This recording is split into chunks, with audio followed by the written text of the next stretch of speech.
Shalom, Bapak Ibu Saudara-saudaraku yang kekasih dalam nama Yesus Kristus.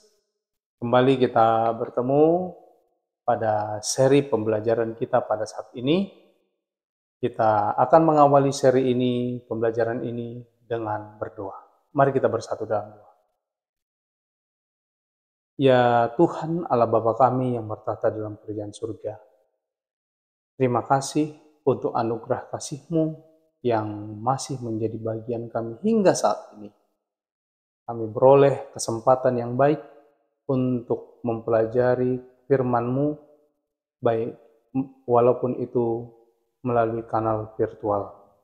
Tuhan, kami mohon urapan Roh Kudus-Mu yang menjadi bahagian kami, sehingga itu boleh membantu kami, memampukan kami untuk memahami firman-Mu ini dengan baik. Engkau kiranya yang menyertai pembelajaran kami ini dari awal hingga akhirnya. Biarlah hanya nama Tuhan yang dipermuliakan. Inilah doa permohonan kami Bapa, mohon ampun segala dosa kesalahan kami dalam nama Tuhan Yesus kami berdoa. Amin. Bapak Ibu Saudara-saudaraku yang kekasih dalam nama Tuhan Yesus Kristus, pelajaran kita pada saat ini sudah masuk ke dalam pelajaran yang ke-13, seri yang ke-13.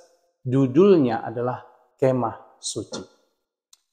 Bapak Ibu Saudara-saudaraku yang kekasih, biasa ayat inti untuk pelajaran ini diambil dari kitab Keluaran pasal 34 ayat Keluaran pasal 40 ayat 34 dan 38. Dikatakan demikian. Lalu awan itu menutupi kemah pertemuan dan kemuliaan Tuhan memenuhi kemah suci. Sebab awan Tuhan itu ada di atas kemah suci pada siang hari, dan pada malam hari ada api di dalamnya, di depan mata seluruh umat Israel pada setiap tempat mereka berkemah.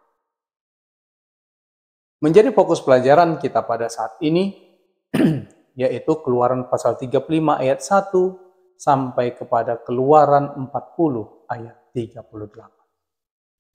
Bagian pertama untuk pelajaran ini Bapak Ibu sekalian, kita lihat sebagai pendahuluannya adalah bagaimana sebelum orang Israel mulai membangun kemah suci, ajaran-ajaran khusus dan pengingat ini disampaikan mengenai pemeliharaan hari Sabat. Keluaran 35 ayat 1 sampai 3. Bahkan saat membangun tempat kudus pun Bapak Ibu sekalian, orang-orang perlu menghormati dan merayakan hari Sabat, hari perhentian bagi Tuhan. Keluaran 35 ayat 2. Bapak Ibu Saudara-saudaraku yang kekasih, Allah memberi Musa cetak biru, kemah suci, yang juga disebut kemah pertemuan dengan petunjuk tentang cara membangunnya. Keluaran 25 ayat 31. Kini tibalah waktunya untuk benar-benar membangunnya Bapak Ibu sekalian. Semua bahan untuk kemah suci dikumpulkan terlebih dahulu. Keluaran 35 ayat 4 sampai 29, Keluaran 36 ayat 4 sampai 7. Kemudian Bapak Ibu sekalian, para pengrajin termasuk wanita, kita bisa lihat dalam Keluaran pasal 35 ayat 25 dan 26. Ini dipenuhi dengan Roh Allah untuk membangun tempat kudus dengan terampil dan artistik. Keluaran 35 ayat 30 sampai Keluaran pasal 36 ayat 40. Dan pembangunan pun ini dimulai.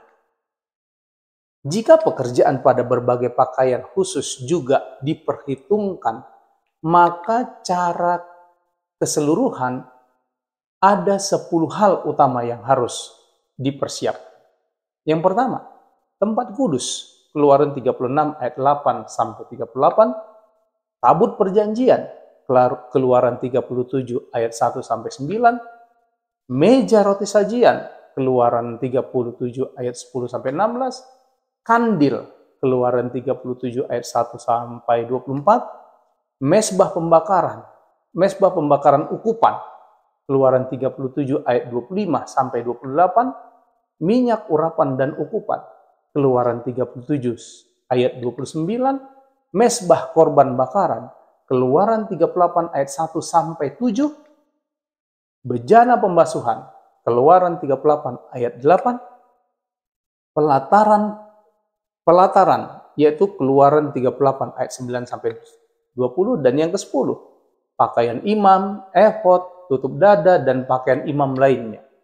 Keluaran pasal 39 ayat 1 sampai 31.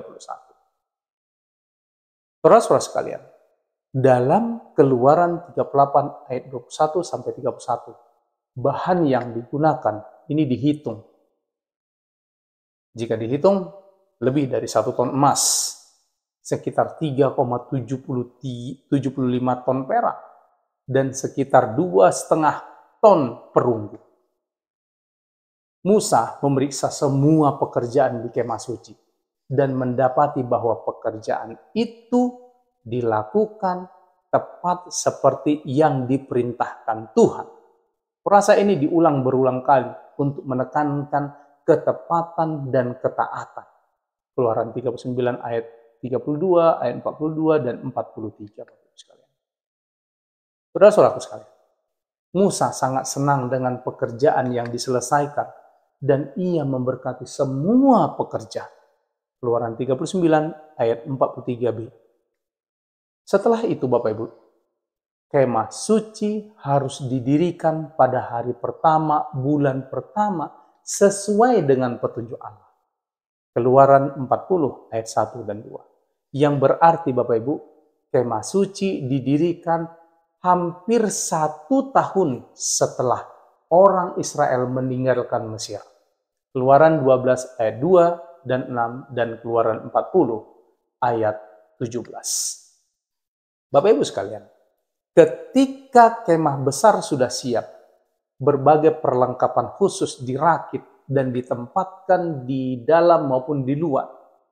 Dimulai dari bilik Maha Kudus, berakhir dengan pelataran. Setiap ruangan ini dipersiapkan oleh tirai, dipisahkan oleh tirai. 3 tirai yang berbeda disebutkan dalam Keluaran 40 ayat 3 dan 5 dan 8, dan sekali lagi dalam Keluaran pasal 40 ayat 21, 28, dan 33. Bapak Ibu sekalian, sebagai bagian kedua dari pembelajaran kita ini, sebagai komentarnya, kita mau lihat terlebih dahulu poin pembahasan yang pertama, yaitu kehadiran Allah. Bapak Ibu saudara-saudaraku yang kekasih, kehadiran Allah sangat berarti bagi orang-orang percaya. Namanya, aku adalah aku, atau aku akan menjadi siapa aku akan menjadi. Yang berarti bahwa Dia adalah Tuhan yang kekal dan hadir di mana-mana. Ketika Allah sendiri menjelaskan arti namanya Bapak Ibu sekalian, maka kehadirannya ini ditekankan. Keluaran 3 ayat 13 sampai 16. Tema utama dari bagian kitab Keluaran ini yang berkaitan dengan kemah suci adalah kehadiran Allah, Bapak Ibu. Allah meminta mereka untuk membangunnya karena Dia ingin hadir secara nyata bersama umatnya, tinggal di antara mereka, di tengah-tengah mereka. Allah ingin dekat dengan mereka, sehingga mereka dapat melihat kemuliaan Shekinah-Nya. Bapak Ibu sekalian, bangsa Israel dituntun oleh kehadirannya dalam bentuk awan yang dapat dilihat pada siang hari. Awan yang sama ini Bapak Ibu akan berubah menjadi tiang api pada malam hari. Ketika awan itu terangkat dari atas kemah suci, bangsa Israel pun bergerak. Keluaran pasal 40 ayat 36 sampai 38. Bapak Ibu saudara-saudaraku yang kekasih, jika Allah meninggalkan bangsa Israel, mereka pasti akan menghadapi kegagalan, kehancuran, dan bahkan kematian. Puncak dari pembangunan tabernakel adalah fakta bahwa kemuliaan Tuhan memenuhi kemah suci. Ini disebutkan 2 kali untuk penekanannya. Keluaran 40 ayat 34 dan 35. Sehingga memenuhi tempat itu dengan awan sebagai tanda yang nyata dari kehadiran Allah, Bapak Ibu. Bapak Ibu saudara-saudara yang kekasih, kemah suci yang dipenuhi oleh kemuliaan Allah ini menjadi klimaks dan penutup yang sangat tepat untuk kitab Keluaran. Keluaran 40 ayat 34 dan 35. Hal ini Bapak Ibu sekalian seharusnya menolong umat untuk memupuk kehadiran Allah dalam kehidupan mereka masing-masing. Allah sebelumnya telah menunjukkan kehadirannya di tengah-tengah tanah Israel. Keluaran 8 ayat 20 sampai 23. Dia telah memimpin Israel keluar dari Mesir. Keluaran 12 ayat 51 dan menyelamatkan mereka di Laut Merah. Keluaran 14 ayat 30 dan 31. Bapak Ibu sekalian, Allah menyediakan manna. Keluaran 16 ayat 44 dan 15. Dan melalui hari Sabat mengajar mereka bahwa Dia adalah pencipta mereka yang menyertai mereka. Bapak Ibu sekalian, Sabat tidak lain adalah Allah beserta kita. Kejadian 2 ayat 2 dan 3. Dan Dia berjanji kepada umatnya bahwa Dia akan menyertai mereka dimanapun nama Allah diingat. Keluaran 20 ayat 24. Saudara-saudaraku, kehadiran Allah yang menyelamatkan adalah kehadiran yang membimbing karena melalui berbagai intervensi Allah membantu Israel bertumbuh melalui kehadiran yang rasional dan transformatif. Selanjutnya, saudara-saudara sekalian, kita masuk dalam poin pembahasan, yaitu dipenuhi dengan Roh Allah. Allah tidak hanya memberikan rancangan untuk kemah suci dan meminta bangsa Israel membangun tempat kudus, tetapi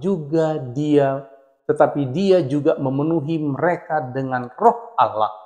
Keluaran 31 ayat 3, Keluaran 35 ayat 31. Yang mana itu dapat memampukan mereka untuk membangunnya. Keluaran 31 ayat 1 sampai 11 dan Keluaran 35 ayat 30 sampai Keluaran 36 ayat yang pertama. Apa artinya dipenuhi dengan Roh Kudus? Bapak Ibu sekalian, teks Alkitab memberikan jawaban yang jelas.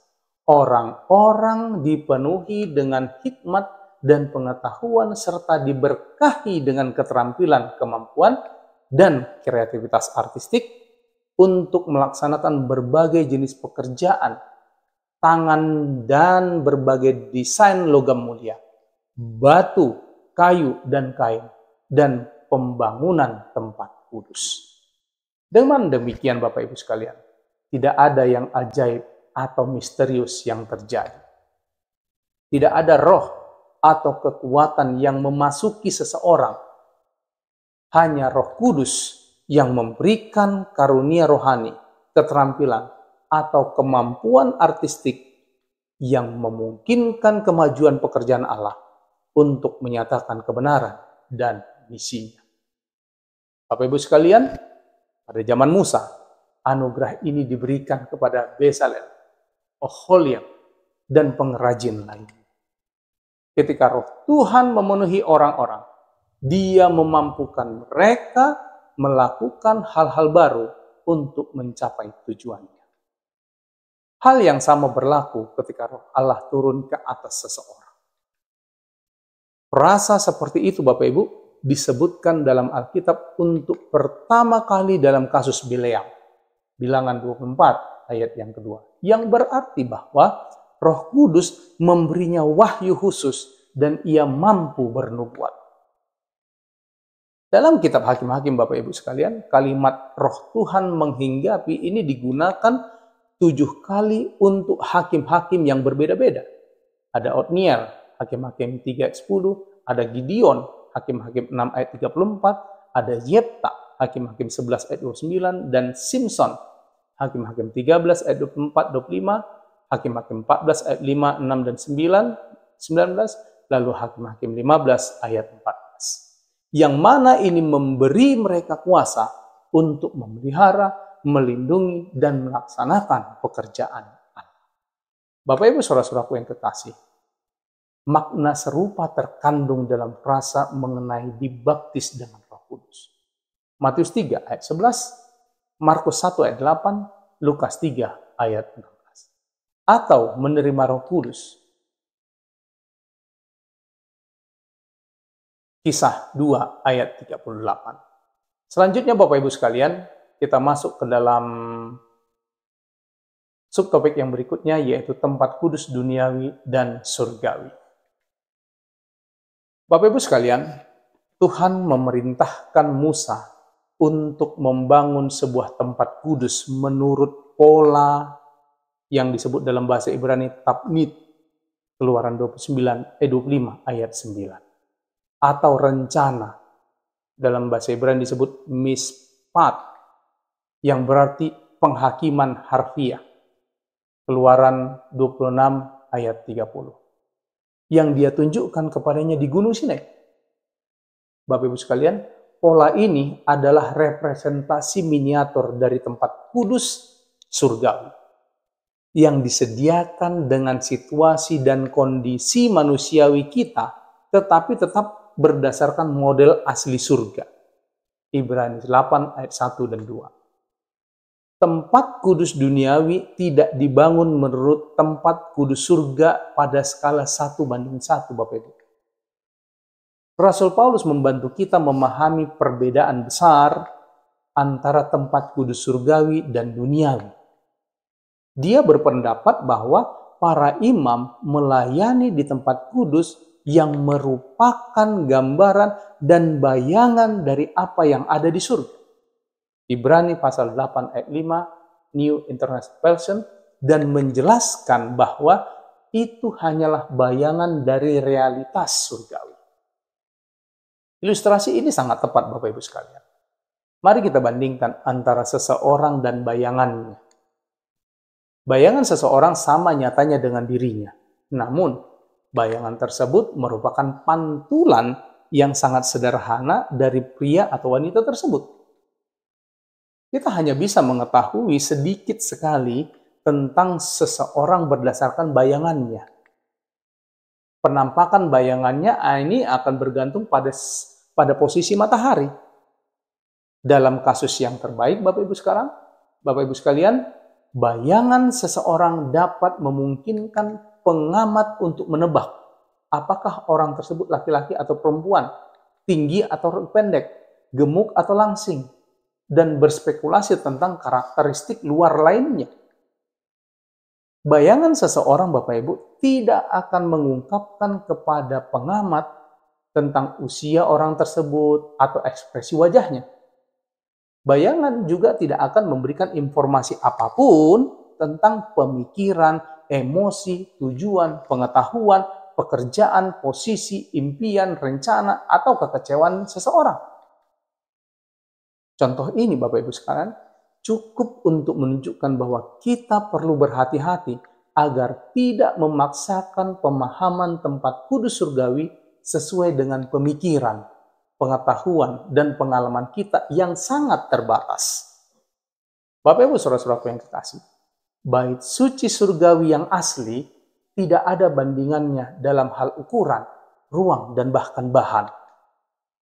Bait suci surgawi adalah tempat di mana Allah tinggal. Itu adalah istana dengan tahtanya. Yeremia 17 ayat 12. Bapak Ibu, tempat ini merupakan pusat pertemuan dan ibadah bagi seluruh alam semesta. Yesaya 14 ayat 13. Itu adalah pusat komando. Pusat komando surgawi di mana penghakimannya dikeluarkan. Mazmur 11 ayat 4 dan 5, Mazmur 18 ayat 6, Mazmur 57 ayat 3, Mazmur 76 ayat 8, Mazmur 102 ayat 19, dan Mazmur 123 ayat 1. Seperti halnya Allah itu nyata Bapak Ibu sekalian. Para malaikat pun itu juga nyata. Surga itu nyata. Dan begitu pula bait suci surgawi itu juga nyata. Bapak Ibu sekalian, upacara-upacara bait suci yang ada di duniawi ini menyajikan aspek keselamatan yang sangat penting dengan menunjukkan bagaimana Allah menyelamatkan dan menangani dosa dan orang berdosa, Bapak Ibu. Bait suci duniawi ini mencerminkan fungsi-fungsi utama yang terkait dengan rencana keselamatan.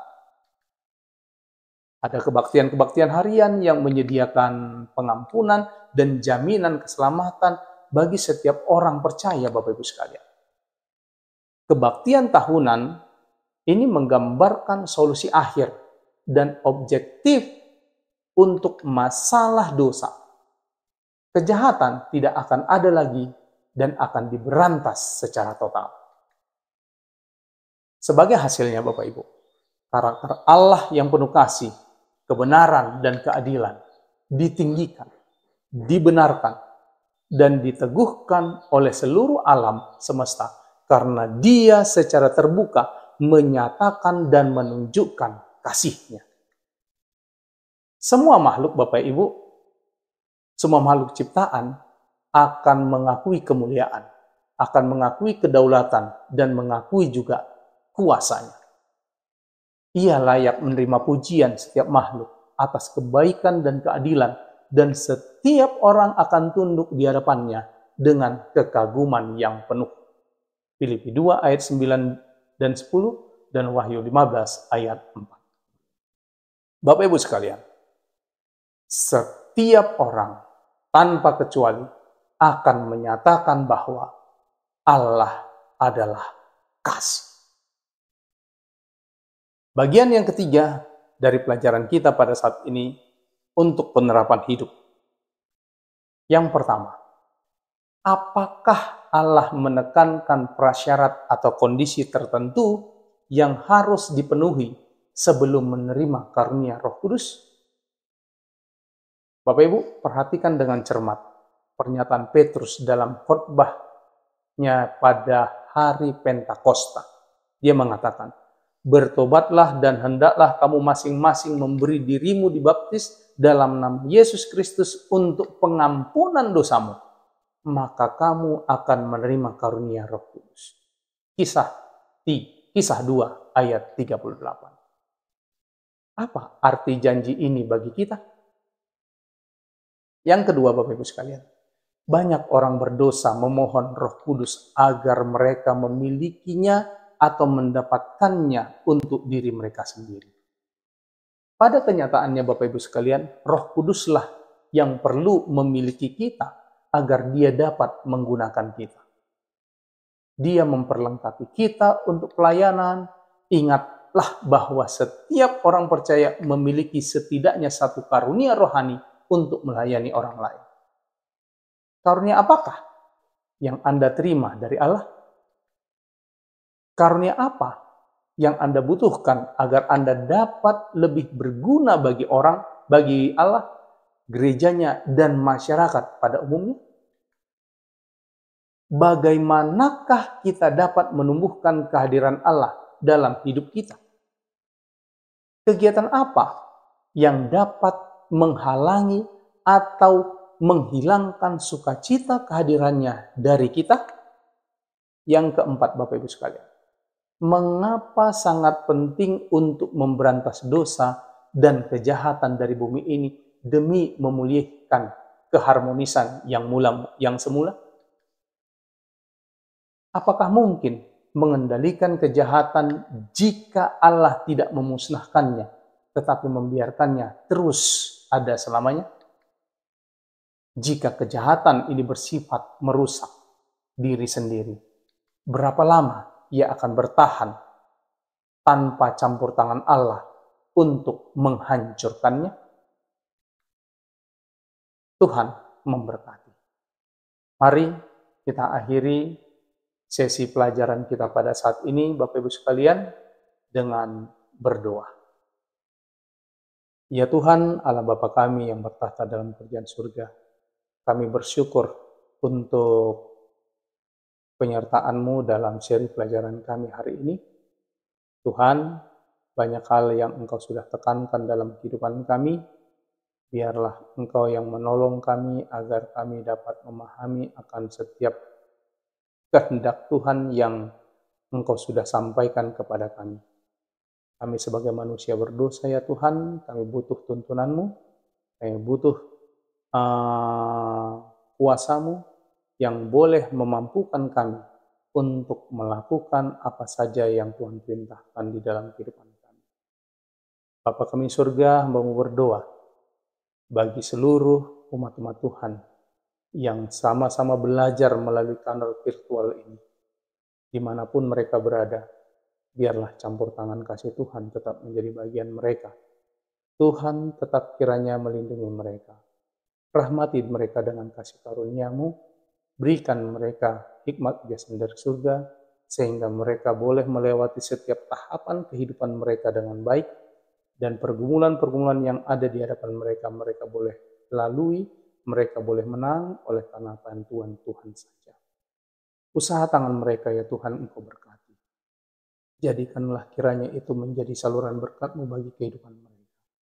Tuhan berkati di antara mereka, mungkin ada yang berduka, mungkin ada yang bergumul di dalam kesehatan. Tuhan campur tangan seluruh. Kami serahkan semuanya ini ke dalam tangan-Mu, karena kami akan percaya bahwa hanya Engkau saja yang sanggup mengendalikan kehidupan kami. Biarkanlah kami ya Tuhan diizinkan untuk hadir ke hadirat Tuhan untuk memuji memuliakan nama. Kelayakan yang berasal dari Tuhan kiranya menjadi bagian kami, sehingga kami boleh layak menerima pengampunan-Mu, layak menerima berkat-Mu, dan layak menjadi anak-anak. Inilah doa permohonan kami Bapa. Biarlah waktu yang indah di saat-saat berikutnya boleh menjadi bagian kami untuk kembali belajar firman Tuhan dengan baik. Kami persembahkan doa permohonan kami Bapa hanya melalui anak-Mu Yesus Kristus yang menjadi Tuhan dan Juru Selamat kami. Amin.